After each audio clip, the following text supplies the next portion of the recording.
आरोग्य सेविका आणि सर्वच मान्यवरांच्या शाळेच्या वतीने मी सर्वप्रथमतः स्वागत करतो। आज जर पाहिलं 26 जानेवारी 2025 आपण आपल्या भारताचा 76वा प्रजासत्ताक दिन साजरा करत आहोत। 26 जानेवारी 1950 रोजी भारताने राज्यघटनेचा स्वीकार केला, तेव्हापासून दरवर्षी 26 जानेवारीला प्रजासत्ताक दिन साजरा केला जातो। हा दिवस आपल्या भारतासाठी आपल्यासाठी खूप खास आहे, म्हणूनच आपण दरवर्षी 26 जानेवारी हा राष्ट्रीय अस्मितेचा प्रतीक समजून, प्रेमाचा उत्सवाचा दिवस समजून आपण हा दिवस साजरा करत असतो। आज जर पाहिलं आपण सर्वजण या ठिकाणी मोठ्या संख्येने उपस्थित झालात, प्रजासत्ताक दिनाच्या कार्यक्रमासाठी उपस्थित झालात, त्याबद्दल शाळेच्या वतीने आपलं सर्वांचं मनपूर्वक असं स्वागत। आज आपल्या प्रजासत्ताकाला 76 वर्ष पूर्ण झाले आहेत। गेल्या 76 वर्षामध्ये सर्वांच्या मनात देशाबद्दलची राष्ट्रप्रेमाची भावना सतत प्रज्वलित राहत आहे। त्याचबरोबर आपण जर पाहिलं आज आपण प्रजासत्ताक दिनाच्या निमित्ताने एकत्र येत आहोत। भारतीय संविधानात भारत देशप्रती आपली कर्तव्य, जबाबदाऱ्या आणि त्यांचे पालन करण्याची व भारतीय नागरिक बनण्याची प्रेरणा घेऊया। भारतीय संविधान किंवा घटना ही प्रजासत्ताक दिनाचा मूळ गाभा आहे, त्याचा सर्वोच्च कायदा आहे। संविधान आपल्या मूलभूत हक्कांचा आराखडा, संरचना, कार्यपद्धती, शक्ती आणि कर्तव्य प्रस्थापित करते। सोबत भारतीय नागरिकांचे मूलभूत अधिकार, निर्देशक तत्वे, त्यांच्या जबाबदाऱ्या याची आपल्याला जाणीव होते। संविधानानुसार भारत ही एक सार्वभौम, समाजवादी, धर्मनिरपेक्ष, लोकशाही प्रजासत्ताक देश आहे, जो न्याय, समानता, स्वातंत्र्य आणि बंधुत्वाला चालना देण्याचं कार्य करतो। जर आपण पाहिलं लोकशाही म्हणजे काय, लोकांनी लोकांसाठी लोकांच्याकडून चाललेलं जे राज्य आहे त्याला लोकशाही म्हणतो। असं जर सांगायचं म्हटलं, प्रास्ताविकेमध्ये जर आपल्या शाळेबद्दल सांगायचं म्हटलं तर आज आपल्या शाळेमध्ये 1ली ते 12वीचे वर्ग आहे, 11वी 12वी कला व सायन्स या 2 शाखा सुरू आहेत। आज रोजी आपल्या शाळेमध्ये जवळजवळ 846 विद्यार्थी शिक्षण घेत आहेत। तसंच सांगायचं म्हटलं तर विद्यार्थ्यांचा सर्वांगीण विकास व्हावा यासाठी आपण शाळेमध्ये विविध प्रकारच्या क्रीडा स्पर्धांचं आयोजन केलं जातं।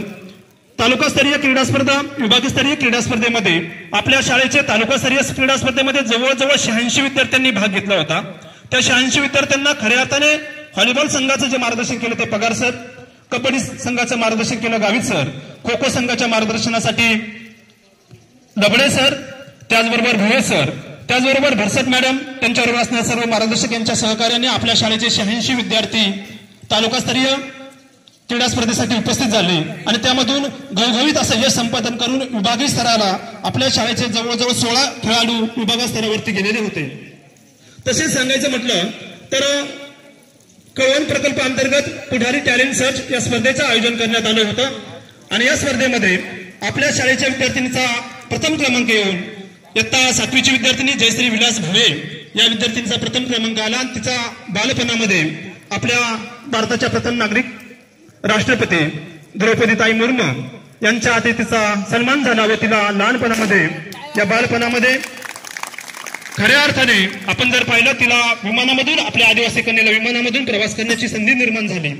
त्याचबरोबर गेल्या वर्षी हॅकेथॉन या संस्थेअंतर्गत विविध प्रकारची स्पर्धा घेण्यात आली। त्या स्पर्धेचं खऱ्या अर्थाने मार्गदर्शन भोये सरांनी केलं आणि भोये सरांच्या नेतृत्वाखाली आपल्या आता 7वीच्या विद्यार्थ्यांनी सहभाग घेतला आणि त्या स्पर्धेमध्ये विजय होऊन आपल्या शाळेसाठी एक 55 इंची अँड्रॉइड स्मार्ट टीव्ही त्या ठिकाणी मिळाली।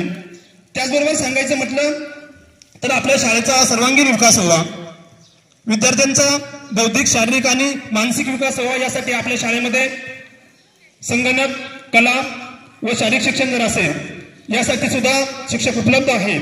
त्याचबरोबर आपण जर पाहिलं तर गेले अनेक वर्षापासून इयत्ता 10वी व 12वीचा 100% निकाल ही परंपरा अखंडपणे सुरू आहे आणि ही परंपरा आपल्या सर्वांच्या सहकार्याने यापुढील काळामध्येही अखंडपणाने सुरू राहील। त्याचबरोबर शाळेमध्ये असणाऱ्या विविध प्रकारच्या योजना, WLB प्रोग्राम असेल, 100% विद्यार्थ्यांना DBT कशा पद्धतीने भेटेल यासाठी सर्वतोपरी मुख्याध्यापकांच्या मार्गदर्शनाखाली प्रयत्न चालू असतात। अशा पद्धतीने आपण जर पाहिलं, जर आपल्या शाळेचं जे छोटंसं रोपटे होतं त्या रोपट्याचं आज आपल्या सर्वांच्या सहकार्याने, मार्गदर्शनाने खऱ्या अर्थाने आज वटवृक्षामध्ये त्याचं रूपांतर झालं आहे। जाता जाता प्रजासत्ताक दिनाच्या प्रास्ताविकेमध्ये जाता आता एवढंच सांगतो की उत्सव 3 रंगांचा आभाळी आज सजला, उत्सव 3 रंगांचा आभाळी आज सजला, नतमस्तक मी त्या सर्वांचा ज्यांनी भारत देश घडवला